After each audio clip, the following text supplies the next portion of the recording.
Hola, buenas noches.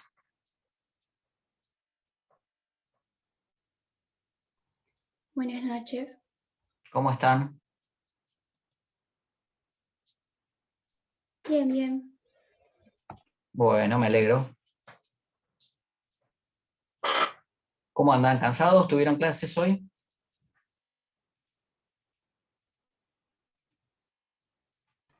Sí, profe. Bien. Así que tenemos que hacer una clase corta, ya a esta hora, ¿no? Sí, sí. Estaría mal. Bueno, ¿saben lo que podemos hacer?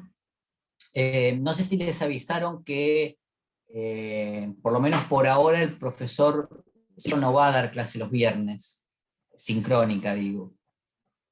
No sé si les llegó la comunicación No, nos de... llegó que no vamos a tener los días lunes, vamos a tener los martes cada 15 días, entonces sería Sí, martes, miércoles, jueves y viernes, pero los martes cada bien. 15.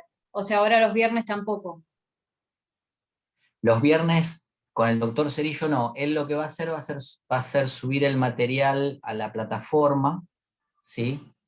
Y obviamente van a tener, en caso de dudas o cualquier cuestión con respecto a los temas esos, más allá de poderle preguntar al doctor Jiménez o a mí, si por alguna consulta particular se puede usar la mensajería, la mensajería interna de la plataforma. Pero eso a nosotros nos da la posibilidad, si quieren, por ahí si nos falta algún encuentro, de que yo tome alguno de los horarios de los viernes también. Por ahí no todos los viernes, pero si vemos que más cerca del parcial nos faltan algunas clases, yo dejaría ese espacio como pivot, ¿no? Para que ustedes me lo dejen usar, siempre y cuando, obviamente, bueno, igualmente siempre esa posibilidad eh, es voluntaria, ¿no? Para quien quiera estar en la clase. Pero bueno, si lo necesitamos, me parece que es una buena alternativa, no sé qué les parece. Bueno, perfecto. Gracias, profesor. Dale, profe. Profesor, le hago Bárbaro. una consulta. ¿Ya están las fechas de los parciales? No, ¿No? no. Por lo menos hasta hace un rato yo no las tenía. Por ahí le tendría que preguntar al doctor Jiménez si ya él las tiene, pero, pero yo no. Igual calculo que va a ser por ahí las últimas 2 semanas de abril, no creo que o la última semana de abril, cuanto mucho la primera de mayo. No creo que se extienda mucho más que eso. Gracias. De nada. Bueno, ¿quieren que arranquemos? Sí. Lo que podemos hacer, ya les digo, de última, vemos hasta dónde podemos llegar hoy, y si nos falta mucho, que no creo, tomamos una partecita de la clase de mañana. Pero creo que no va a ser necesario. Creo que hoy vamos a poder completar el tema.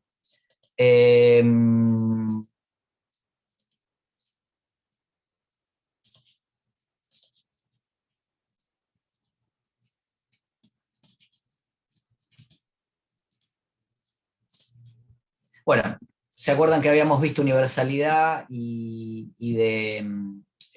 diversidad cultural?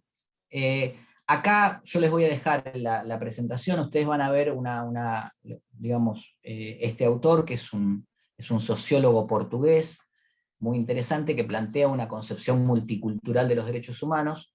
Básicamente lo que él plantea es que hay que hay que salirse de que haya una cultura que tenga valores mejores que las de otras culturas, como puede ser, por ejemplo, la idea de que la idea de las libertades personales, digamos, que nosotros tenemos como occidentales o como herederos de la tradición europea de la modernidad, digamos, sea superior a la que pueden tener por ahí los pueblos orientales, que tienen una relación diferente con la autoridad y que no hacen tanto hincapié en las libertades individuales. Bueno, plantea la necesidad de un diálogo intercultural, plantea el peligro de imponer los derechos humanos desde arriba, es decir, no sé, piensen, por ejemplo, Estados Unidos atacando Medio Oriente, en los países que teóricamente no tienen la misma visión de los derechos humanos, y imponiéndoselos por la fuerza de las armas, digamos, ¿no? Es decir, trae estas miradas que son complejas, y que básicamente lo que dice él, bueno, dice, nos tenemos que sentar a ver lo que tienen para decir, por ejemplo, la cultura india, ¿sí? Sobre su visión del mundo, la cultura oriental, ya sea la china, la japonesa, la coreana, a ver cómo ellos ven estas cuestiones, y dialogar, no imponer. Esto es muy difícil, pero él reconoce que en el marco del respeto por los derechos humanos, que hoy tenemos como ese catálogo mínimo, es importante hacerlo. Ya les digo, es muy difícil porque cada cultura tiende a pensar que tiene de alguna manera la visión correcta del mundo. Los musulmanes, cuando piensan, digamos, en su desarrollo cultural y de derechos, obviamente no están pensando que pueden resultar autoritarios, que pueden resultar que menoscaban los derechos de algún colectivo, o de las mujeres, o de los niños, o de lo que fuera. Ellos lo piensan en el marco de otras identidades culturales. Por eso esta cuestión es bien compleja. Pero bueno, es una idea interesante pensar en la multiculturalidad como una noción de los derechos humanos. Eso para cerrar el tema que vimos, que empezamos a ver la clase pasada, y lo que vamos a ver ahora es, digamos, quizá el tema, digamos, más revolucionario en lo que se conoce como el derecho internacional de los derechos humanos, ¿sí? Que es la posibilidad de que un Estado tenga responsabilidad internacional frente a violación de derechos humanos. ¿Por qué? Porque tradicionalmente el derecho internacional era un derecho de Estados, es decir, los sujetos del derecho internacional eran los Estados. Entonces, no sé, Alemania se relacionaba con Gran Bretaña, Estados Unidos se relacionaba con Nicaragua, y India se relacionaba con China. Esos eran los sujetos del derecho internacional. Y hacia el interior de esas naciones, los individuos eran, digamos, parte del mundo jurídico en la medida en que eran reconocidos por las legislaciones de esos países en sus determinados derechos. Cuando surge el derecho internacional de los derechos humanos, precisamente lo que se revoluciona es eso, porque los individuos pasan a ser sujetos del derecho internacional.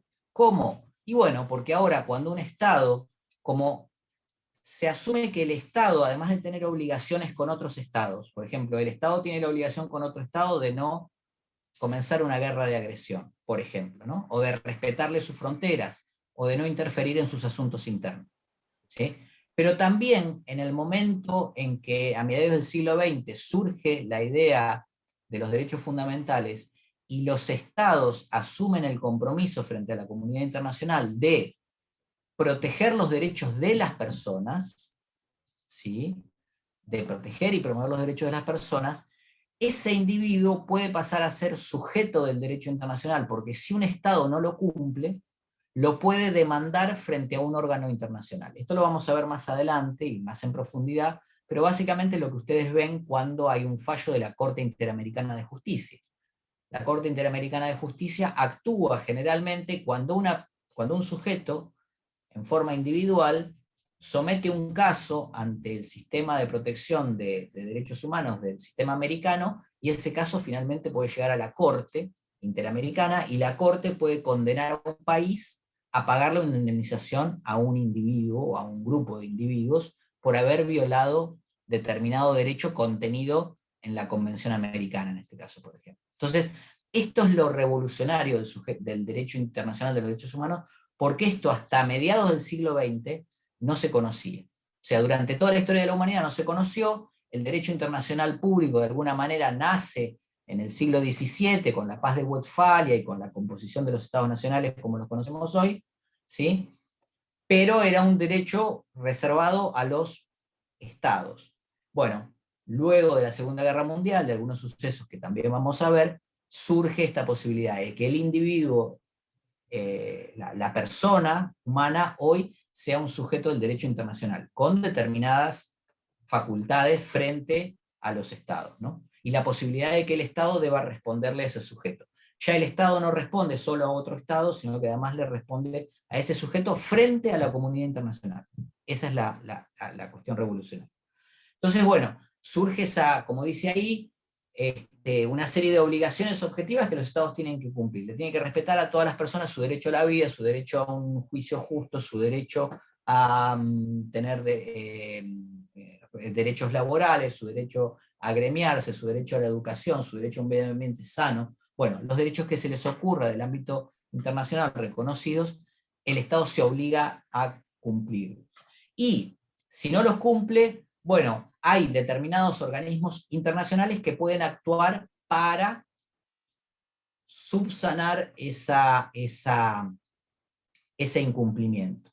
¿Cómo? Bueno, en este caso yo les di el ejemplo de la Corte Interamericana, pero puede ser también el Comité de Derechos Humanos de la ONU, el Comité de Derechos Económicos, Sociales y Culturales de la ONU también, u otros organismos como el Tribunal Europeo de Derechos Humanos, etcétera, etcétera. Lo que es importante acá, que en la responsabilidad internacional de los estados por violación a los derechos humanos siempre juega el principio de subsidiariedad. ¿Qué quiere decir? Bueno, que para remediar una violación a un derecho humano, primero hay que recurrir a los órganos del Estado, a los órganos internos del Estado, a el sistema interno de justicia del Estado. Cuando el Estado X no da ninguna solución, y obviamente ese Estado ha reconocido a organismos internacionales de derechos humanos que lo pueden de alguna manera someterlo a la jurisdicción internacional, bueno, ahí juega realmente esta posibilidad de que el individuo llegue a un organismo internacional con su caso. Pero es fundamental que siempre tengamos presente que la protección internacional juega subsidiariamente a la protección nacional. ¿Por qué? Porque los estados se obligan frente a los otros estados a proteger a las personas que están bajo su jurisdicción, sean o no nacionales de su estado, pero las personas que están bajo su jurisdicción se están obligando a cumplir esos derechos humanos. Cuando no los cumplen y cuando el propio Estado no tiene un remedio para eso, es que se puede saltar al ámbito de la nación. ¿Estamos bien con esto? Bien. La veo a Romina nada más, así que vos, Romina, si se escucha mal o si no se entiende, haceme alguna seña. Y si no cualquier otro, prenda el micrófono y me dice. Sí, profe, se escucha bien, quedó claro. Bueno, bien. En principio, esto es un elemento que vamos a ver, pero en principio los estados tienen responsabilidad por los actos de sus funcionarios. ¿Cuándo un estado tiene responsabilidad? Bueno, cuando un funcionario público, sea un representante del Estado, sea un representante de las fuerzas de seguridad del Estado o de las Fuerzas Armadas del Estado, actúa y comete algún acto violatorio de un derecho humano, entonces es ahí donde a ese Estado le cae responsabilidad. El Estado no puede tener responsabilidad por lo que hacen las personas individual o privadamente, ¿sí? Si yo mañana salgo a la calle y mato a una persona, digamos, la víctima o los deudos de la víctima obviamente van a intervenir en el juicio penal, pero no pueden demandar al Estado argentino porque se violó el derecho a la vida de su deudo, ¿sí? Porque no tienen nada que ver, no hay ninguna relación entre mi acción y la responsabilidad del Estado, ¿sí? Salvo que el Estado viole otras obligaciones que tiene, por ejemplo, la de tener un tribunal de justicia que juzgue a las personas que cometen delito, cuando, por ejemplo, no investiga bien un delito y ese delito queda impune. Bueno, ahí sí, pero no se lo responsabiliza al Estado por el crimen en sí, sino que se lo responsabiliza por su falta de cumplimiento en el deber de investigar y de sancionar una conducta. Entonces, este es el principio básico. El Estado tiene responsabilidad por los actos de sus funcionarios, pero últimamente hay en el ámbito internacional de los derechos humanos una extensión de responsabilidad para el Estado en algunos casos, ¿sí? Y el mejor ejemplo, si bien ustedes esto lo van a estudiar cuando vean en la segunda parte, específicamente digamos, el derecho de las mujeres como colectivo especialmente protegido, el mejor ejemplo es la Convención Interamericana para Prevenir, Sancionar y Erradicar la Violencia contra la Mujer, que se conoce como la Convención de Belém do Pará, ¿sí? Lo que trata de hacer esta convención es que los estados pongan en funcionamiento mecanismos de concientización para proteger de la violencia a la mujer, que muchas veces es violencia privada, ¿sí? Pero bueno, hay una posibilidad acá de que el Estado actúe con responsabilidad internacional en la violación de derechos humanos cuando, fíjense el artículo 7b, cuando el Estado no actúa con la debida diligencia para prevenir, investigar y sancionar la violencia contra la mujer. Entonces, si ese Estado, ¿sí?, incumple las obligaciones que le impone la Convención Americana, por ejemplo, de generar conciencia sobre que la mujer es un colectivo que tiene que estar especialmente protegido, sobre que la violencia contra la mujer en el ámbito doméstico no es parte de la cultura de ninguna sociedad, sino que es el ejercicio de la violencia, y que se debe erradicar, y que ninguna persona puede ser sometida, digamos, a violencia doméstica, etcétera, etcétera, cuando el Estado no hace ninguna campaña en ese sentido, cuando no pone elementos desde el aparato del Estado específicamente para investigar esos delitos, léase, por ejemplo, Comisaría de la Mujer, fiscalías temáticas especializadas, etcétera, etcétera. Cuando la justicia actúa sin lo que hoy se conoce como una perspectiva de género, ¿sí?, cuando entiende que, por ejemplo, la violencia familiar es un mero acto digamos, privada en el ámbito del hogar y que el Estado no tiene que intervenir. Bien, cuando pasan esas situaciones, bueno, acá el Estado podría ser condenado por actos que no son de sus funcionarios, por actos que son de terceros, ¿sí? Entonces, Profe, esto, sí, Clara Regalini le habla. Yo, Clara, ¿cómo va? bien, todo bien. En el trabajo práctico de las 200 palabras más o menos, puse un ejemplo de violencia de la mujer doméstica Perfecto, que había encontrado. exacto. Mirá, es un muy buen ejemplo porque esta convención, que es de 1994, obviamente que Argentina es parte de esta convención, generó un fallo de la Corte Interamericana muy importante. El fallo se llama... Sí, Y claro. es algo que se vive hoy en pandemia también, lo de la violencia doméstica. Exactamente, exactamente. Y si nosotros no tenemos, si los estados, sobre todo los estados que suscribieron esta obligación, no ponen a sus funcionarios a trabajar en ese sentido, es decir, no entienden los funcionarios policiales, los funcionarios judiciales, cómo tiene las características que tiene, por ejemplo, esa violencia doméstica, ¿sí? No pueden dar una solución acorde con las necesidades de la víctima. Entonces, Sí. ahí el Estado podría ser condenado internacionalmente por estos hechos. En el caso González y otras versus México, que se conoce mejor como caso Campo Algodonero, es el caso por el cual demandaron a México en la Corte Interamericana por los famosos casos de asesinatos y desapariciones de mujeres, de cientos de mujeres en en Ciudad Juárez, en la frontera con Estados Unidos, ¿sí? Y acá se llegó a dar cuenta en la causa frente a la Corte Interamericana que México no había investigado debidamente esos hechos, ¿sí? Que cuando se denunciaba la desaparición de una mujer, por ejemplo, los funcionarios policiales de Ciudad de Juárez decían, no, bueno, pero se fue con su novio, o se fue por su propia voluntad, ¿para qué vamos a investigar? O cuando se encontraban los cadáveres de las mujeres enterradas en el desierto, decían, bueno, las deben haber matado por crímenes obviamente mal llamados pasionales, ¿sí? Es una cuestión que no involucra al Estado. Bueno, si no damos no podemos dar con los asesinos porque no tenemos los medios para investigar. Bueno, por todo esto, México fue condenado en la Corte Interamericana, ¿sí? Y la defensa de México en este caso fue decir, bueno, pero fíjense que nosotros tenemos una cultura tradicionalista, muy machista, ¿sí? Y está muy arraigado en nuestra cultura que, digamos, ese sometimiento de la mujer muchas veces no se vea como violencia, etcétera, etcétera. Y bueno, ¿saben lo que le dijo la Corte Interamericana? Le dijo, miren, ¿saben qué? Ustedes firmaron la Convención de Belén do Pará, así que ustedes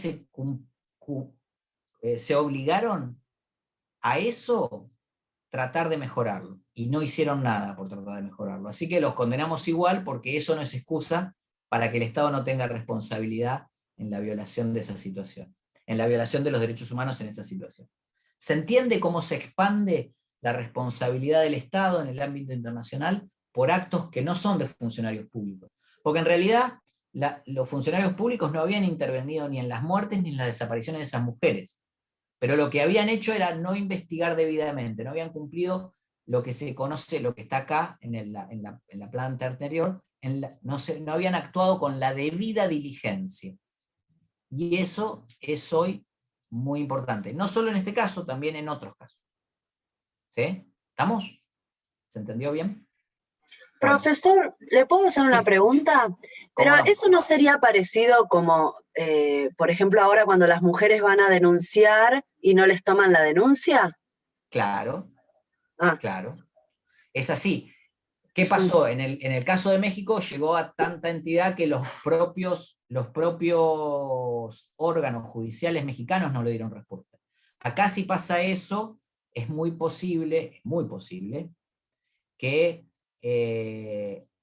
los fiscales y los órganos superiores de justicia terminen tratando de solucionar la cuestión, ¿sí? Ahora, si se detectó que efectivamente tal funcionario o X comisaría no tomó tal denuncia, como hay muchos casos que pasa, lo que también tiene que hacer el Estado ahí es investigar a esas personas que no tomaron la denuncia y sancionarlas por haber incumplido con sus deberes, ¿sí? Y ahí el Estado de alguna manera cumple con su responsabilidad. Bueno, hubo un trabajo que se hizo mal, tratamos de investigar y sancionar a quien lo hizo mal, ¿sí? En los casos en que se puede, ¿no? ¿Se entiende? Sí. Lo que pasa que a veces también es muy difícil, me consta, porque yo hago acompañamientos a mujeres que atraviesan situaciones de violencia de género, y de hecho muchas veces no solo no les toman las denuncias, principalmente cuando los hombres no cumplen las restricciones, sino que les han llegado a decir, ojo si llegas a estar mintiendo porque te podemos acusar. O sea, no solo no es que no le toman la denuncia, sino que encima les dan vuelta las cosas y ya ellas van con miedo y con muchas inseguridades, y es muy complicado después comprobar eso. Eso es lo que hoy se reclama, lo que vos decís es correcto, es perfecto, digamos, es lo que se detecta, eso es lo que hoy se reclama como una justicia con perspectiva de género. Hoy ningún funcionario judicial o funcionaria judicial podría decir esas cosas. Me consta también que las dicen, Mara, no te creas que no se conoce lo que pasa, pero lo que hay que hacer es trabajar fuertemente en incluso denunciar a los funcionarios y funcionarias que pueden decir esas cosas, como para que también se empiecen a formar, y si no se pueden formar, que dejen su cargo directamente, ¿sí? Porque eso es inaceptable hoy por hoy a esta altura de Tal cual, sí, ya a esta altura de es la como situación. No, sí. Exacto. Pero bueno, a veces con menos ritmo del que quisiéramos, hay algunas cosas que van cambiando.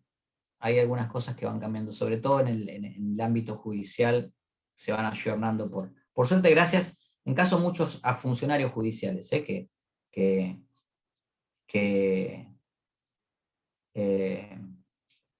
que tomaron, sobre todo, bueno, muchas funcionarias también, ¿no? Hay muchas juezas de familia, hay muchas gente que trabaja en fiscalías, en defensorías, Sí, que han por tomado suerte, estas sí. cosas muy en serio. Sí, sí. Pero bueno, fíjense que la presión de la jurisdicción internacional hace que nos lo tomemos más en serio, porque nadie quiere ser el funcionario judicial que causa que a la larga Argentina tenga una condena en la Corte Interamericana o en otro órgano jurisdiccional. Entonces eso es importante. La otra cuestión importante que surge en materia de responsabilidad internacional por violaciones a los derechos humanos es la responsabilidad individual. ¿Por qué? Porque esto también es parte de la revolución del derecho internacional de los derechos humanos. Hasta 1945, quienes tenían responsabilidad por algunos casos, y en algunos casos y en muy pocos, eran los estados, ¿sí? Por ejemplo, Alemania, el Estado alemán fue obligado a pagar las reparaciones de guerra por el Tratado de Versalles. Esto muchos de ustedes lo deben conocer, famoso tratado que da fin a la Primera Guerra Mundial y le impone indemnizaciones a pagar a Alemania. Pero las indemnizaciones eran al Estado alemán, no a ningún funcionario en particular. De hecho, habían querido juzgar al Kaiser Guillermo II por crímenes de guerra y no lo habían logrado, ¿sí? Bueno, lo que pasó en 1945 es que surge la responsabilidad individual por violaciones a los derechos humanos, ¿sí? Es decir, que un exfuncionario o un ex integrante de las Fuerzas Armadas o de Seguridad de un país o una persona vinculada al aparato estatal de un país pueda ser juzgado en un tribunal internacional penalmente y se le imponga una condena. Bueno, esto surge, ustedes muchos lo deben conocer, en los juicios de Nuremberg, ¿sí? Y en los juicios de Tokio, que le lleva adelante el Tribunal para el Lejano Oriente. No sé si alguno vio, hay una serie en Netflix que se llama The Tokyo Trials, o Trials, nunca sé bien cómo se pronuncia. Los juicios de Tokio, básicamente, en inglés.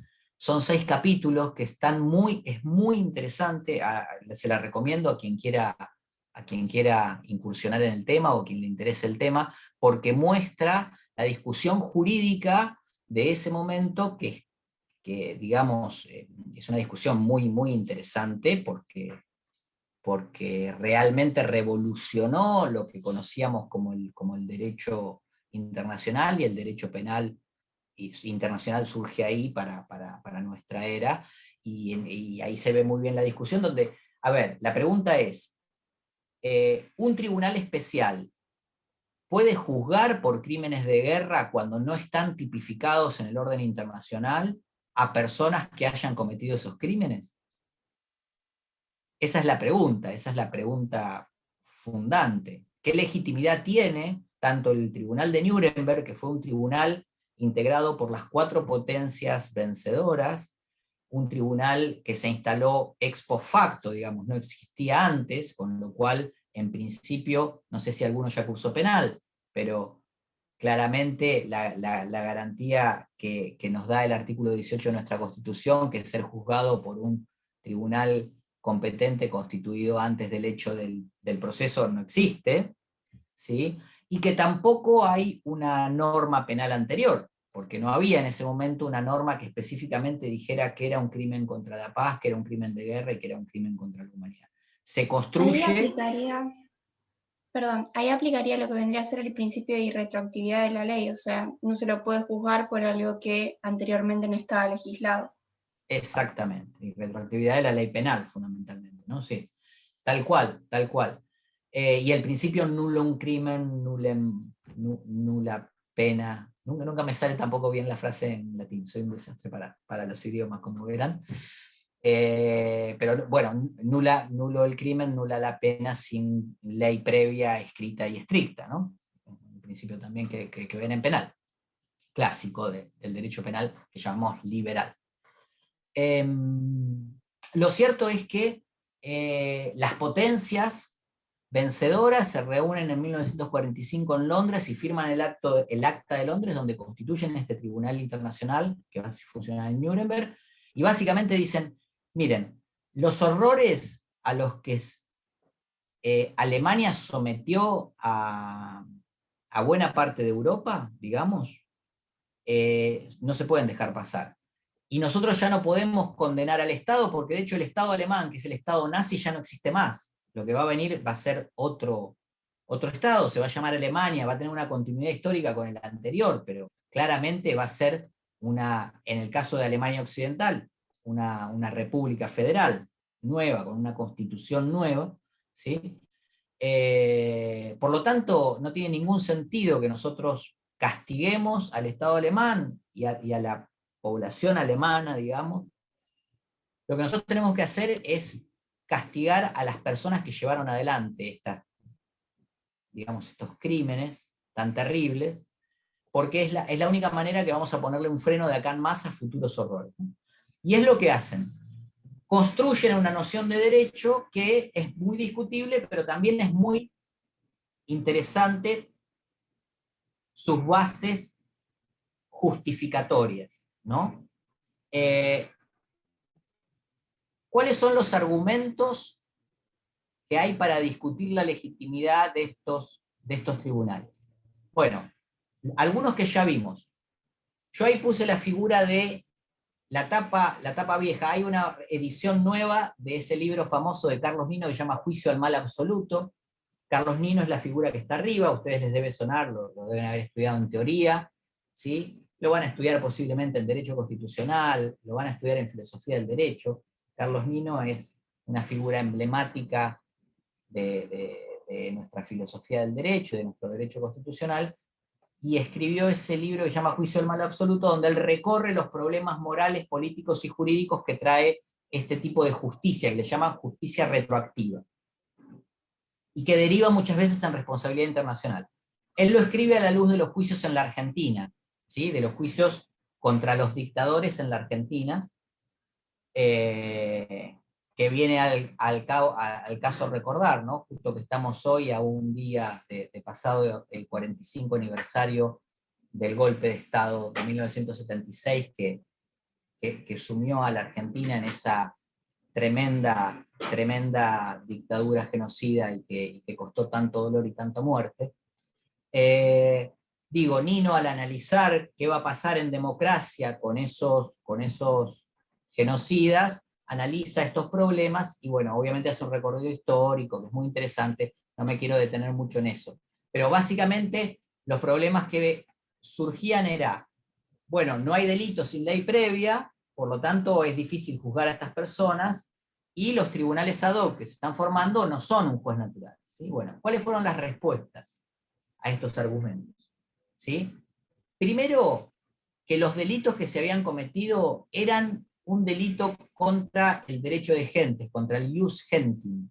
¿Qué es el ius gentium? Lo van a ver ustedes más en Derecho Internacional Público, pero el ius gentium básicamente es normas jurídicas que no es que están escritas, pero que responden de alguna manera a lo que todos sabemos que está bien y que está mal, ¿sí? Entonces, no hay ninguna persona que pueda decir que puede haber alguna clase de justificación en tratar de exterminar a un pueblo determinado por su religión y someterlo a, ser confinados en campos de concentración, a ser muertos en cámara de gas y a ser sus cuerpos incinerados. Digamos, nadie puede pensar que eso, por más que no esté escrito en una ley previa, puede ser tolerado por el ser humano.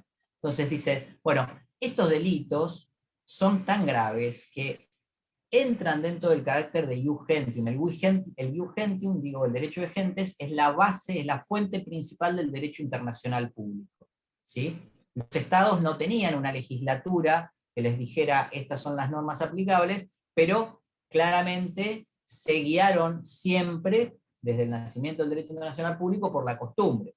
Bueno, la costumbre hacía, por ejemplo, que si un país mandaba embajadores a otro país, bueno, no se los mataran ni se los devolviera muertos, sino que se los respetaran en su investidura, aunque estuvieran de acuerdo, se los devolvieran, por ejemplo, o si uno iba a entrar en guerra con otro país, le declaraba la guerra formalmente. Bueno, son normas, digamos, que después fueron, en muchos casos, llevadas a tratados internacionales, pero que nacieron como el ius gentium, como un derecho nacido de la costumbre. Entonces, dice, cuando en el Acta de Londres definen a los crímenes de lesa humanidad, dicen, bueno, estos horrores, captura de poblaciones, traslado de las mismas a otro territorio, usarlos como como mano de obra esclava, torturarlos, exterminarlos, hacer experimentos médicos con ellos, confiscarles sus bienes, bueno, son delitos que van en contra de toda la humanidad, porque es obvio su barbarie, su bestialidad, y no necesitamos ninguna norma que nos diga que está mal eso, ¿no?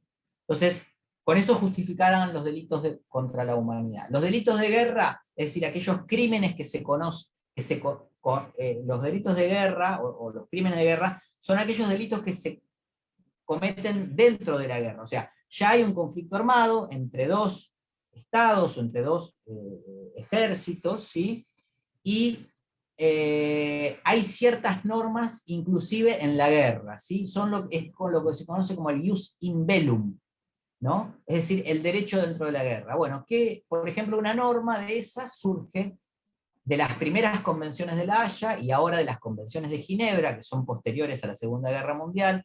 Ustedes lo van a estudiar como parte del derecho internacional humanitario, pero ya en la Convención de La Haya se dictaron ciertas normas para el combate con la guerra que implicaba, por ejemplo, que no se podía matar a prisioneros que estaban indefensos, que no se podía torturar a personas que se habían rendido, es decir, que no se podían atacar poblaciones civiles que no tenían,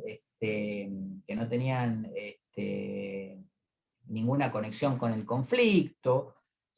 Bueno, que no se podían, por ejemplo, en la guerra, que no se podían dejar a su suerte náufragos de un ataque en el mar. Bueno, ciertas normas que hacen al derecho en guerra que fueron también incumplidas por los ejércitos, sobre todo por los ejércitos vencidos, porque los ejércitos vencedores no fueron llevados a ningún tribunal, y eso eran los crímenes de guerra, ¿sí? Por ejemplo, insisto con el ejemplo, matar prisioneros, o torturar prisioneros, ¿sí?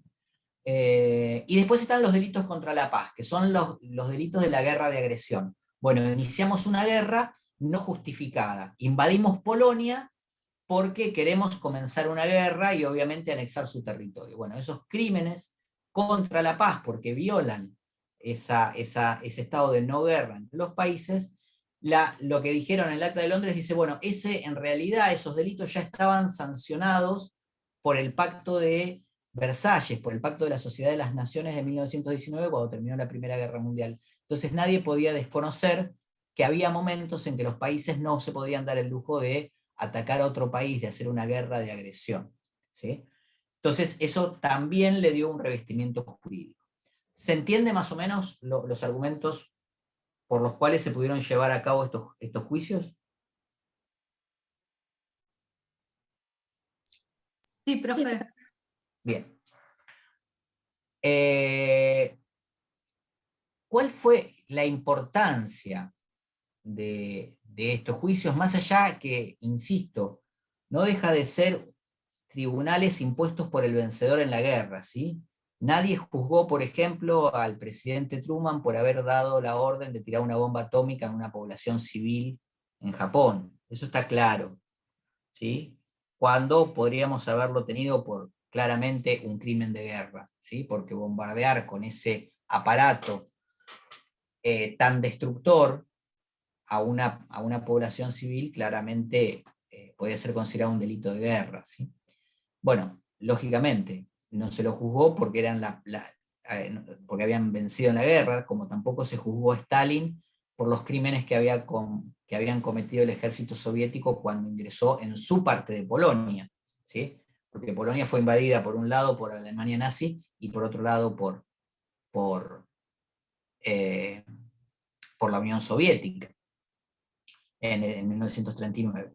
Bueno, claramente eso faltó, pero lo cierto es que por primera vez en la historia de la humanidad, por lo menos en la historia, digamos, del derecho internacional público, ¿sí? se juzgaba individualmente a quien había tenido responsabilidades del Estado en esos actos, ¿sí? Eso fue y se impusieron condenas que en el juicio de Nuremberg fueron muy importantes, porque muchos fíjense que está la fotito acá, ¿sí? Muchos de estas personas, de hecho, el que está acá más a la izquierda, de uniforme militar, es Hermann Göring, el que está al lado de él a la derecha es Rudolf Hess, y el que está un poquito más a la derecha, más pelado, de traje más oscuro, es von Ribbentrop. Bueno, Göring y Ribbentrop fueron condenados a muerte, Rudolf Hess fue condenado a prisión perpetua. Entonces, fueron penas muy importantes y fue la primera vez que la comunidad internacional, en este caso la de los vencedores aliados, le imponía una pena, una condena penal a una persona por responsabilidad individual. Esto llevó con el tiempo a que se discutiera muchísimo la cuestión de la creación de delitos en el orden internacional, ¿sí? El primero que se crea es el delito de genocidio. Fíjense, la Convención para la Prevención y Sanción del Genocidio es de 1948. Se logra, el genocidio era una palabra que no existía, ¿sí? Junto a un vocablo de origen latín y un vocablo de origen griego, que básicamente significa, digamos, la destrucción de un pueblo. Genos, pueblo, isidio, obviamente, muerte, ¿sí? Y el vocablo lo inventa Raphael Lemkin, que es el señor que está en la foto, a la derecha, que es un jurista polaco, que ya en 1944, antes que terminara la guerra, estaba transitando los pasillos del Departamento de Estado en Washington, y luego en Nueva York, cuando se firma la Carta del Atlántico y se instala la ONU, ¿sí? Para lograr una condena internacional para estos crímenes, ¿sí? Y él logra que se nombre a este crimen como genocidio y que se sancione esta primera convención. Fíjense que se entiende por genocidio cualquiera de los actos mencionados a continuación, pero siempre que tiene que tener un elemento subjetivo muy importante, que es la intención de destruir total o parcialmente a un grupo nacional, étnico, racial o religioso.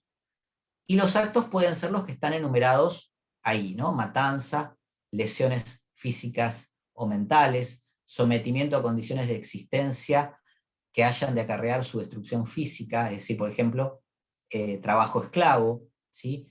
Traslados por la fuerza, medidas destinadas a impedir los nacimientos, ¿sí? Las medidas, digamos, de eugenesia serían, ¿no? Bien, fíjense que acá hay algo que falta. Dice, a un grupo nacional, puede ser por una nacionalidad, por ejemplo, a un grupo étnico, por una raza, a un grupo racial, ¿sí? O religioso, pero no está a un grupo político, ¿sí? Es decir, a alguien a un Estado que tenga la intención de destruir total o parcialmente a un grupo por sus ideas políticas, no entraría específicamente en el delito de genocidio. Esto es bastante discutible, parece que fue una negociación también con buena parte de los países que terminaron signando esta convención, porque convengamos que el mundo en 1948 tenía muchos totalitarismos dando vueltas, ¿no? Pensemos que, por ejemplo, Stalin tenía en Siberia prisiones de reeducación de aquellas personas que ellos entendían que no eran, digamos, que no se habían sometido a los ideales del socialismo, y obviamente que los tenían confinados en condiciones de prisioneros políticos, ¿sí? Entonces, bueno, esto llevó a que esta convención se lograra lo posible, digamos, no todo lo deseado, ¿no? Este fue el primer avance, ¿sí? Ya por lo menos la cuestión de que no había una regla o una tipificación de un delito ya estaba en principio en vías de solucionarse. Pero fíjense, de 1948 tenemos que saltar a la década del 90. Vamos a saltar a 1998, pero vamos a saltar a 1993 primero, cuando se crea otro Tribunal Penal Internacional, parecido al de Nuremberg, aunque también diferente, para juzgar los crímenes cometidos en la guerra posterior a la disolución de lo que hoy conocemos como la ex Yugoslavia. ¿Sí? Acá la ONU, el Consejo de Seguridad de la ONU, crea un Tribunal Penal Internacional para juzgar esos crímenes. Básicamente acá lo que se había cometido era un genocidio de los serbios contra los bosnios, dos grupos étnicos que durante 40 años habían convivido bajo un mismo estado, que era el yugoslavo, pero que con la disolución de la Unión Soviética y del socialismo real, la caída de los países que estaban bajo su órbita, se desmembra esta región de los Balcanes, que hoy prácticamente está desmembrada en 4 o 5 estados diferentes. Todavía estamos discutiendo si Kosovo va a tener reconocimiento o no como estado independiente, que es, fíjense, hasta cuándo llegan los conflictos. Pero bueno, acá se vuelven a juzgar internacionalmente a las personas que cometieron muchos de estos hechos, la mayoría serbios, ¿sí? Se juzgan a 90 personas, incluidos 2 expresidentes de Serbia y altos mandos militares, ¿sí? Y fíjense que el Tribunal Penal Internacional actúa desde 1993 hasta el 2007, ¿sí? Condena a 90 personas, apenas a diferentes años de cárcel, digamos, en un salto cualitativo en lo que era un tribunal internacional, porque ya no son las potencias vencedoras quienes lo forman, sino que es de alguna manera la comunidad internacional. ¿Vamos bien hasta ahí? Sí, Sí, todo bien. profe. Bien. Bueno, el próximo Tribunal Penal Internacional es para el genocidio en Ruanda.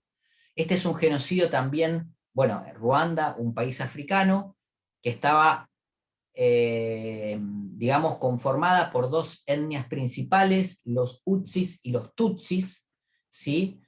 Y que, digamos, cuando una de esas etnias logra el control estatal, permite, en realidad, acá no se realiza un genocidio directo, en muchos casos, por el personal del Estado, sino que permite que parte de la población básicamente intente terminar con la vida de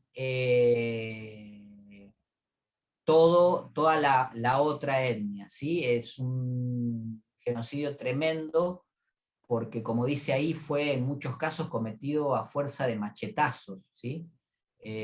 Fue de una forma muy brutal, y básicamente acá se condenó a 61 mandos militares, gobernantes, entre otras personas, de Ruanda, básicamente en muchos casos por dejar hacer, ¿sí? Por no frenar las matanzas, por no controlar a los miembros de sus propias etnias, ¿no? Y acá empieza, digamos, empieza ya a discutirse la posibilidad cierta de crear ya un tribunal permanente, ¿no? Y además de incluir otro tipo de delitos. Fíjense que ahí en el último renglón dice que fue la primera institución que reconoció a la violación como una manera de perpetrar el genocidio. Dentro de las formas que se enumeraban en las características del genocidio, bueno, estaba también la violación como forma sistemática de cometer.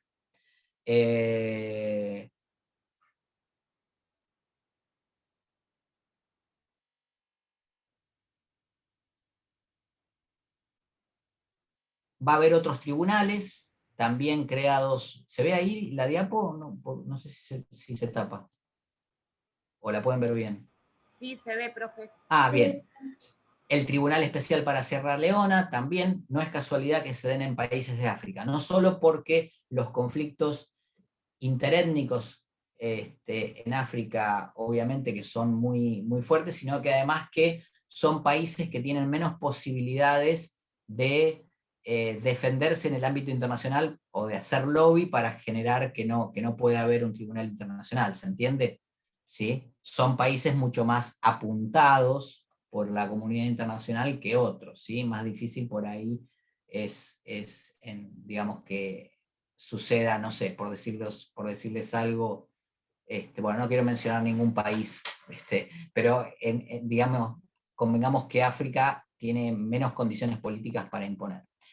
Hay un tribunal penal que se crea en Camboya, que es muy interesante, ¿sí? Porque el de Camboya fue campo, digamos, de la guerra de Vietnam. Camboya está al lado de Vietnam y fue utilizado como campo entre el conflicto básicamente entre norvietnamitas y estadounidenses en la década del 60 y del 70, como campo de batalla, y luego de eso quedó en manos de un grupo radical de ideas socialistas que se llamaban los Khmer Rojos, que impusieron una dictadura tremenda y causaron la muerte también de cientos de miles de personas. Ahí hablan de hasta 3 millones de personas, murieron en un corto periodo, fíjense, 3 años, casi 4 años, 3 años y moneditas, ¿sí? Hicieron realmente un estrago, y durante muchos años los camboyanos no pudieron llevar adelante lo que se conoció como justicia retroactiva, y gracias a la acción conjunta de la ONU y los posteriores gobiernos de Camboya se llegó a una solución donde se integró un tribunal integrado por jueces internacionales, pero también por jueces camboyanos, que comenzaron a llevar a cabo estos juicios que fueron también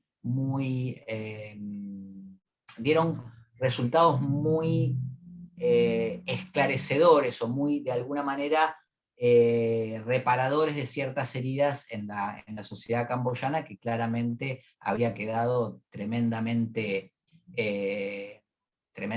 tocada por lo que fue ese genocidio. Y finalmente, acá está la cuestión, se llega a la Corte Penal Internacional. En 1998 se sanciona el Estatuto de Roma, que crea la Corte Penal Internacional, es decir, un tribunal permanente para juzgar la responsabilidad penal individual en el ámbito internacional, y entra en vigor en el 2002, ¿sí? Está claro que todavía falta que los principales países lo ratifiquen. Cuando digo principales países, digo potencias tales como, por ejemplo, Estados Unidos, Rusia y China, ¿no? Que en principio hay alguna limitación para poder llevar algún nacional de esos países a la Corte Penal Internacional, aunque hay intentos, ¿sí? Pero lo cierto es que muchos países lo han signado, y de alguna manera eso otorga una protección, y habitualmente están funcionando ciertos juicios aleccionadores, sobre todo como dijimos antes, en África. Pero ¿qué es lo interesante de se me fue un poquito la tipografía en la diapo, pero no importa, se entiende bien. ¿Qué es lo interesante acá del Estatuto de Roma? Que crea los delitos, los 4 delitos penales internacionales que se conocen hasta hoy, que son el delito de genocidio, que ya estaba creado, ¿sí? Lo tipifica nuevamente, ¿sí? Muy parecido, ¿sí? Fíjense que prácticamente acá no hay diferencia con el que vimos de la Convención, pero lo tipifica en el ámbito internacional, dentro de las facultades además de la Corte Penal Internacional. Recuerden acá siempre, acá lo que importa en estos delitos es el elemento subjetivo. En el delito de genocidio es la intención de destruir total o parcialmente a un grupo nacional, étnico, racial o religioso como tal. Crea el delito de lesa humanidad, que no estaba como tal creado. ¿sí? ¿Y cuál es el delito de lesa humanidad? ¿Cuál es la diferencia que tiene con el genocidio? Bueno, acá no necesitamos que haya una intención de destruir total o parcialmente a un grupo étnico, racial, o religioso, o nacional, sino que acá se da el delito de lesa humanidad cuando ese delito es parte de un ataque generalizado o sistemático contra una población civil y con conocimiento de dicho ataque. ¿Sí? ¿Qué quiere decir esto? Bueno, acá no distinguimos grupo racial, religioso, pero cuando estamos deteniendo, secuestrando, torturando y asesinando a la población civil como parte de un ataque generalizado, y tenemos conocimiento de que somos parte de esa generalización o de esa sistematización en el ataque, bueno, ahí estamos, la persona que lo está haciendo está siendo pasible de caer en la tipificación de lesa humanidad. Después lo que viene es la enumeración: asesinato, exterminio, esclavitud, deportación, encarcelación, violación, esclavitud sexual, prostitución forzada, embarazo forzado, esterilización, persecución de un grupo, y fíjense que no es de carácter taxativo, porque al final dice otros actos inhumanos de carácter similar que causen intencionalmente grandes sufrimientos o atenten gravemente contra la integridad física o salud mental de las personas. ¿Sí? Entonces, cualquier acto de este tipo que sea cometido dentro de un ataque generalizado o sistemático contra una población civil y con conocimiento de dicho ataque, puede ser pasible de ser tipificado como delito de lesa humanidad. Crimen de guerra, lo que dijimos, las infracciones cometidas dentro de un conflicto bélico, de lo que se conoce como un conflicto bélico o se tipifica como un conflicto bélico, que están tipificadas en los convenios de Ginebra de 1949. Y fíjense que ahí las enumera nuevamente: el homicidio intencional, la tortura o tratos inhumanos, causar deliberadamente sufrimiento, atentar contra la integridad física o la salud, destrucción y apropiación de bienes no justificadas por necesidades militares, forzar a un prisionero de guerra o a otra persona protegida a servir en las fuerzas de una potencia enemiga. Bien, son todos hechos que se cometen dentro de un conflicto bélico y que tienen también el tipo de crimen de derecho penal internacional. Finalmente, el último es el crimen de agresión, que es el último en ser tipificado. Apareció en el 2010, si bien estaba contemplado, todavía no lo habían tipificado, y fíjense que dice: comete crimen de agresión cuando una persona, estando en condiciones de controlar o dirigir la acción política o militar de un Estado, esa persona planifica o inicia un acto de agresión que por sus características constituya una violación manifiesta de la Carta de las Naciones Unidas.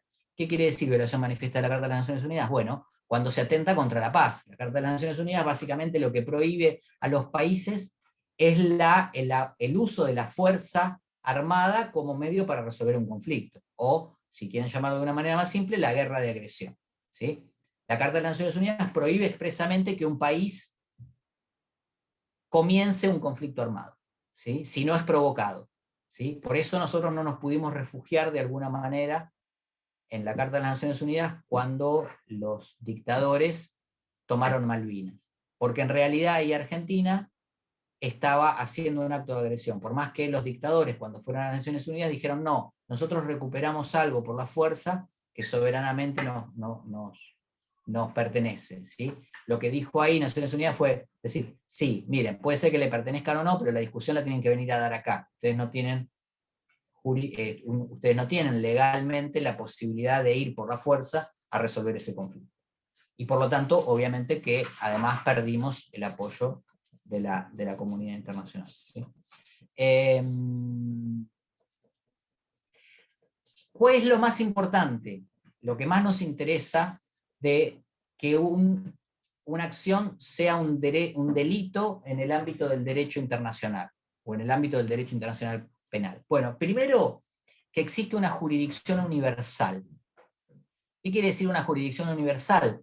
Bueno, que puede ser que una persona cometa un delito penal internacional y no sea juzgado por su propio Estado. ¿Sí? Puede ser que sea juzgado por otro Estado que tiene alguna relevancia o no en ese delito, ¿sí? Y que como precisamente el Estado que lo debería juzgar no lo hace, y al ser un delito penal internacional, el otro Estado tome en sus manos el juzgamiento. El caso emblemático para Argentina es el de Adolfo Scilingo, ¿sí? Que fue uno de los integrantes de la Marina Argentina, responsable de lo que se conoce como los vuelos de la muerte, ¿sí? Era un piloto naval que confesó haber realizado los vuelos sobre el Río de la Plata, donde se arrojaban personas vivas o moribundas al río, al mar, digamos, o al río, depende, para hacerlas desaparecer. ¿Sí? Bueno, como en el momento en que él confiesa eso no puede ser juzgado en Argentina porque todavía estaban las leyes en vigencia, lo que se conoce como las leyes del olvido, o las leyes de punto final y obediencia debida, es juzgado en España y es condenado en España. ¿Sí? Y el otro caso, claro, fue el de Pinochet, que fue detenido en Londres, finalmente no fue juzgado, porque la Cámara de los Lores, en grado de apelación, digamos, rechazó el pedido de excarcelación que había hecho España para juzgar a Pinochet por las torturas cometidas durante la dictadura chilena de 1973 a 1989, pero lo que estaban aplicando ahí era la jurisdicción universal, ¿no? España lo encontró a Pinochet en Londres y le reclamó a Gran Bretaña que lo extraditara a España para ser juzgado por esos crímenes. Entonces, este es uno de los efectos interesantes que tiene la posibilidad de que, digamos, del derecho de que una conducta sea juzgada como derecho, como un tipo penal del derecho penal internacional. Y la otra cuestión, bueno, jurisdicción universal, jurisdicción complementaria, sí. Dime. Perdón, o sea que, a ver si entendí, porque yo tenía entendido que igualmente a un genocida, por ejemplo, lo extraditaban. ¿No es necesario? ¿No es obligatorio? No, claro. Los países tienen la facultad siempre de extraditar o de negar la extradición, ¿sí? Gran Bretaña lo que hizo con Pinochet es negarle la extradición, o sea, lo devolvió a Chile, donde obviamente en Chile estaba protegido por su orden jurídico interno y le iban a rechazar un pedido de detención de España, ¿sí? Porque Chile también tenía leyes de olvido y consideraba que Pinochet no debía ser juzgado. Pero una pregunta. Sí. Si el delito de genocidio fue tipificado posteriormente a las acciones de Pinochet, ¿es correcto hablar de genocidio en ese caso? No, bueno, lo que sucedía acá es que Londres, digamos, lo que hace es decir, bueno, hay una serie, digamos, lo que cuestiona precisamente es la legalidad del tipo penal por el cual se lo intentaba juzgar a Pinochet, ¿sí? Entonces decía, bueno, al momento en que se cometieron los hechos, Chile, por ejemplo, no había firmado la Convención Internacional contra la Tortura. Entonces, no le podemos aplicar esa convención que es la que usted me pide para decir que ese delito, primero, no está prescripto y que puede ser juzgado en España. ¿Sí? ¿Se entiende?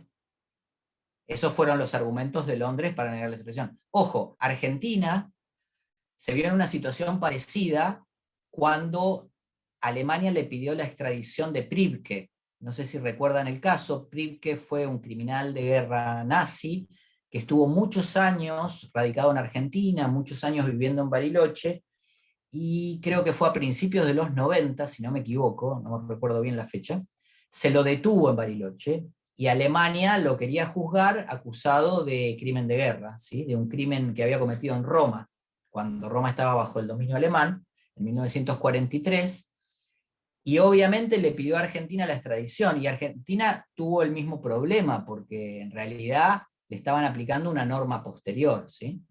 Y ahí el fallo de la Corte Suprema lo que hace es traer el argumento del jus gentium, del derecho común. Dice, está bien que esta legislación no estaba vigente al momento en que Priebke cometió estos crímenes, pero nadie puede negar que esos crímenes van en contra del derecho de gentes, el derecho de gentes era conocido en esa época, y por lo tanto Argentina le otorgó la extradición y fue juzgado en Alemania.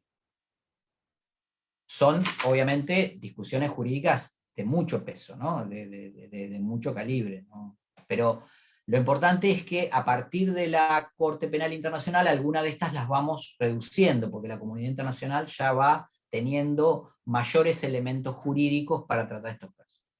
Y la otra cuestión que me interesa destacar es que estos delitos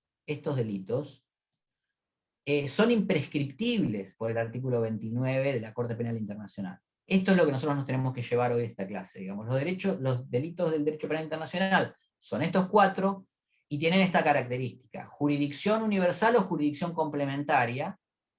Complementaria quiere decir cuando un país no juzga puede juzgar otro, ¿sí? ¿Qué es lo que pasó en el caso de, ahí está, de Hissène Habré, ¿sí? Que era expresidente de Chad, pero Chad no lo juzgó y lo juzgaron en Senegal, ¿sí? Un país vecino, digo, ¿no? Bueno, pero el efecto más importante es que son delitos imprescriptibles. ¿Qué quiere decir? El transcurso del tiempo no borra la posibilidad de que sean juzgados, ¿sí? Y esto es fundamental porque lo que sucede acá es lo que pasó en el caso Prilke. Un delito cometido en 1943 puede ser, si son imprescriptibles, puede ser juzgado en 1990, o los delitos cometidos en 1973 por Pinochet podrían haber sido juzgados a mediados de la década del 90, ¿sí? La imprescriptibilidad es una garantía fundamental para la protección de las víctimas, digamos, y para la posibilidad de la persecución de estos delitos en el ámbito internacional. La otra es que Disculpe, sí. Con respecto a eso, son imprescriptibles, pero una vez que son juzgados y encontrados responsables y con sentencia, ¿tiene la potestad el presidente de indultarlos? ¿Podría hacer eso? No, porque si son juzgados en el ámbito internacional, esa Bien. posibilidad no existe, porque un presidente no lo podría. A ver, pensemos en el caso de Prilke, que puede ser juzgado en Alemania. Ahí podríamos discutir, yo no conozco la legislación alemana en este caso, pero ahí podríamos discutir si podría ser indultado o conmutadas las penas, o incluso amnistiado. Yo creo que ahí tendríamos, esa posibilidad estaría, ¿sí? En caso de Argentina, tengan en cuenta que en el caso de Argentina, el artículo 36 de la Constitución, no sé si se acuerdan cuando vieron la bolilla 2 de democracia y de democracia constitucional, el artículo 36 de la Constitución argentina no permite indultar o conmutar penas a quien haya realizado actos en contra de las instituciones democráticas. Ténganlo en cuenta porque es interesante tu pregunta, ¿sí? Porque también es una discusión jurídica relevante. Ese sería el caso de golpes de Estado, en todo exacto. caso. Pero de no golpes de Estado, delitos de lesa humanidad. No, pero podría ser un delito de lesa humanidad cometido en el marco de un golpe de Estado. Yo creo que caería bajo esa prohibición, no podría ser indultado ni conmutada las penas. No dice amnistía, la amnistía no la prohíbe. Recuerden que la amnistía es un perdón general dado por el Congreso. El indulto y la conmutación de penas es una facultad del Poder Ejecutivo.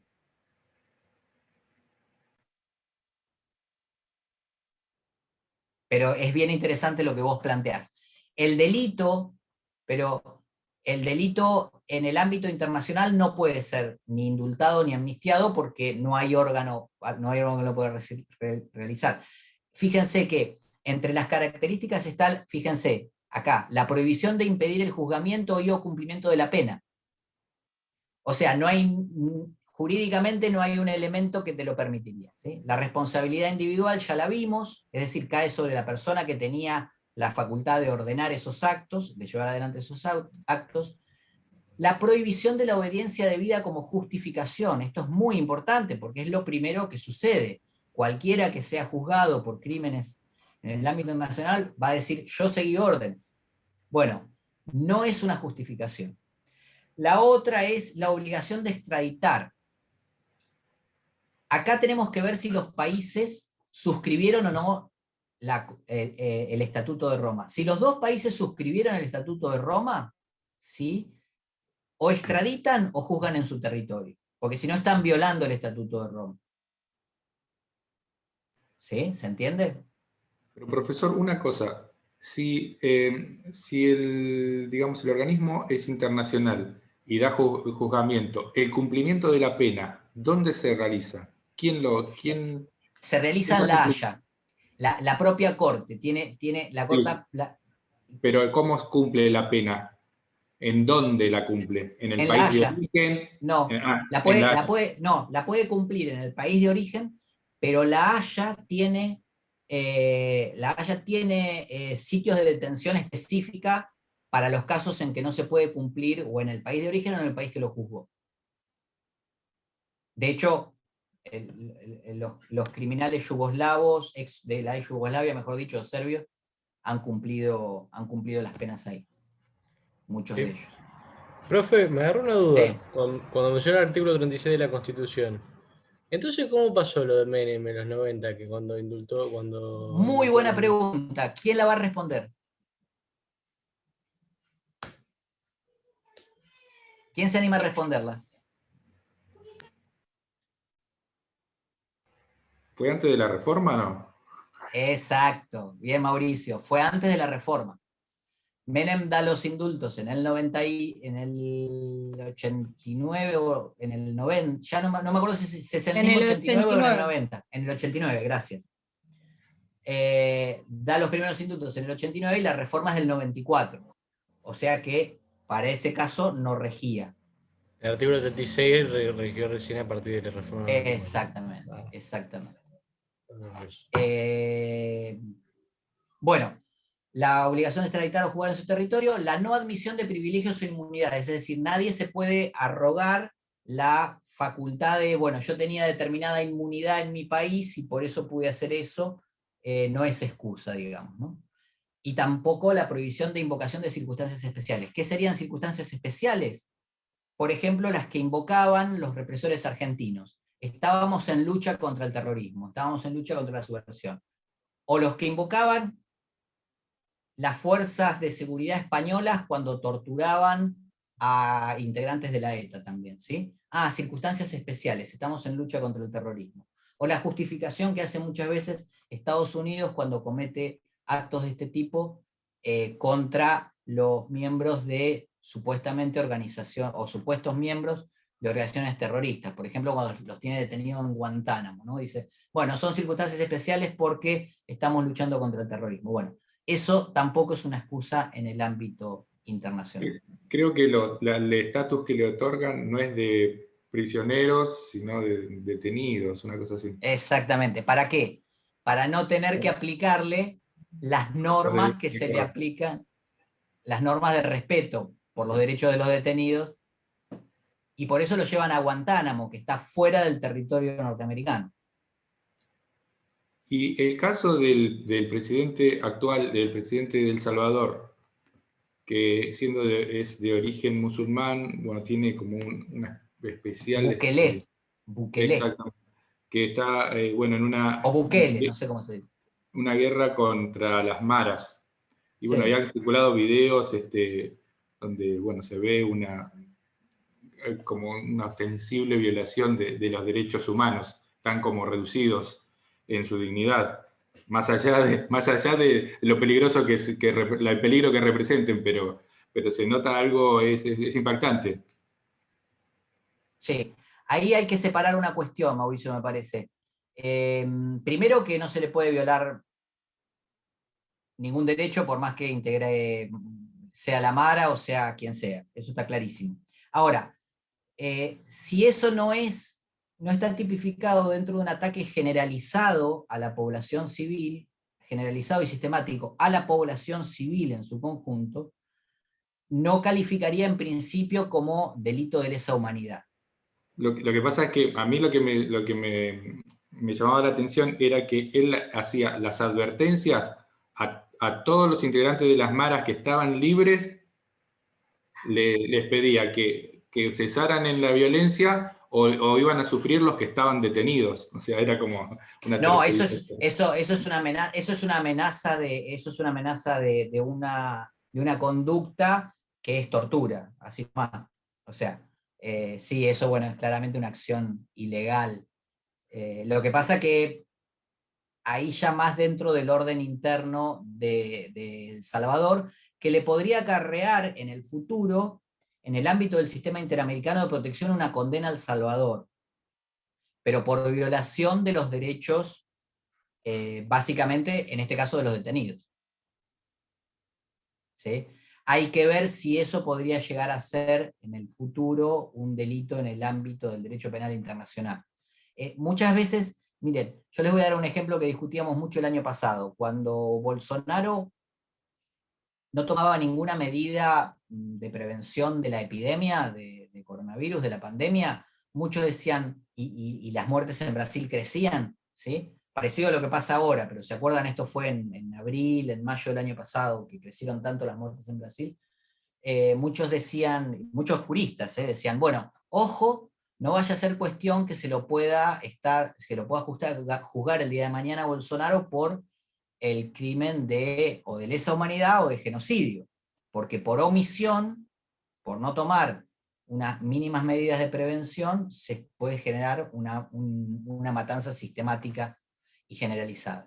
Bueno, ahí a mi entender, no voy a defender a Bolsonaro ni mucho menos, muy poca gracia me hace, digamos, o sea, no solo me hace poca gracia, me parece un gobernante que es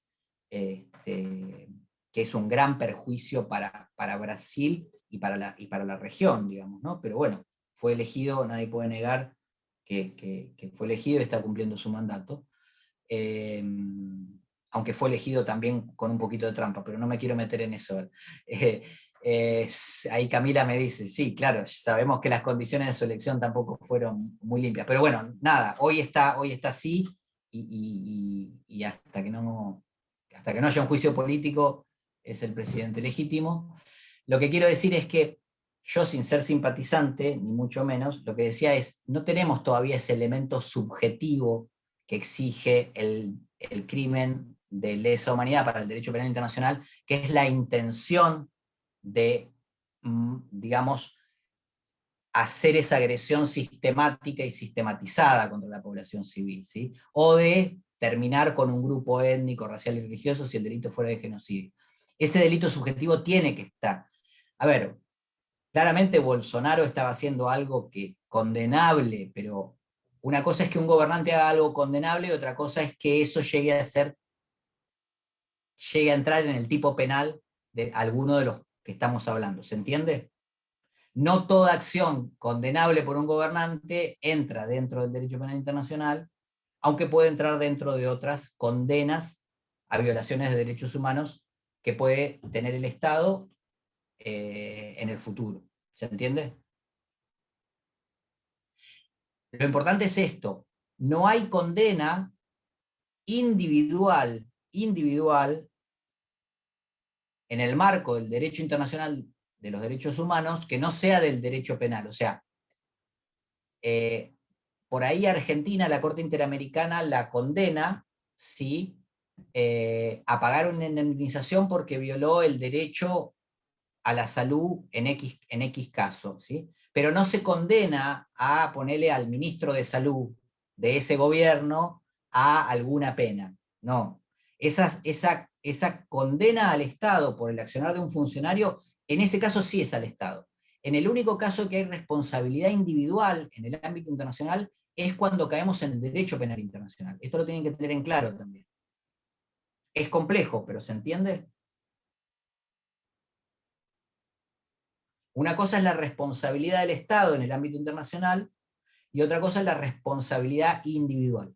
La responsabilidad individual en el ámbito internacional solo es por estos 4 delitos tipificados hoy en el Estatuto de Roma: genocidio, lesa humanidad, crimen de guerra o crimen de agresión. ¿Está? Por eso no entra el caso de Infran en Formosa, porque ahí no hay ninguno de los 4 hasta.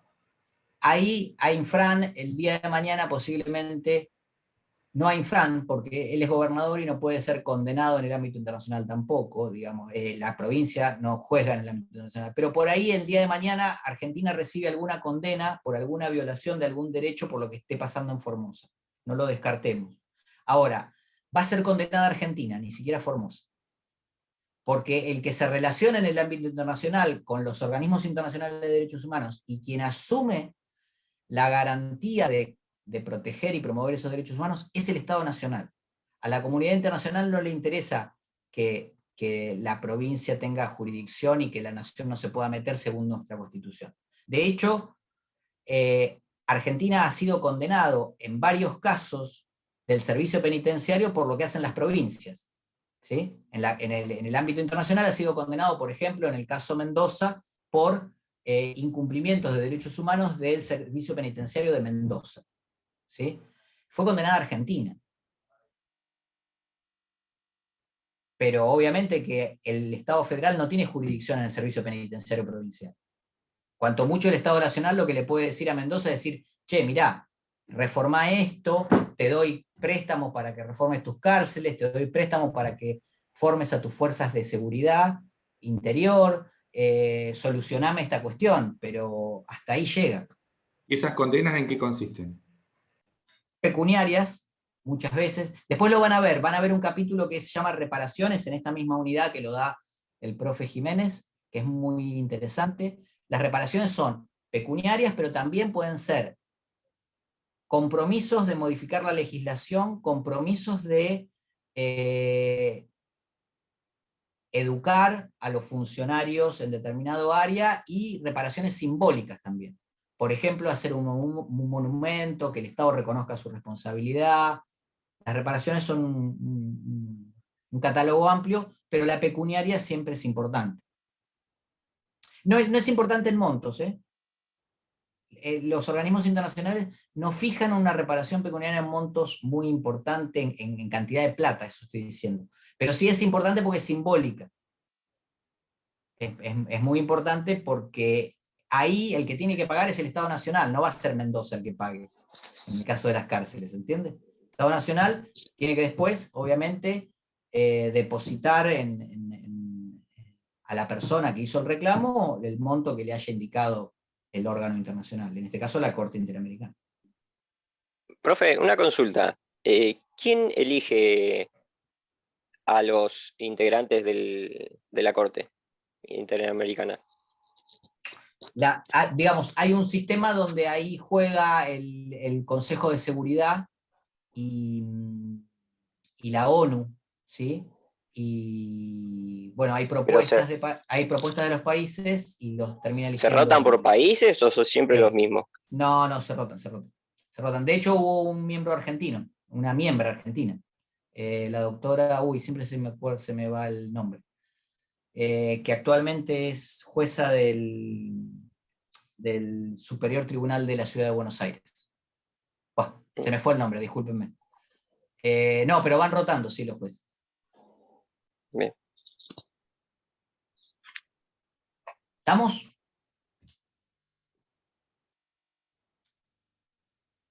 ¿Sí? Se quedaron sin palabras. Sí, profe. Nos vemos el jueves que viene, entonces. Nos vemos, profe. Muchas gracias, profesor. Chao, profe. Chao, gracias. Nos vemos. Chao. Chao. Gracias. Gracias.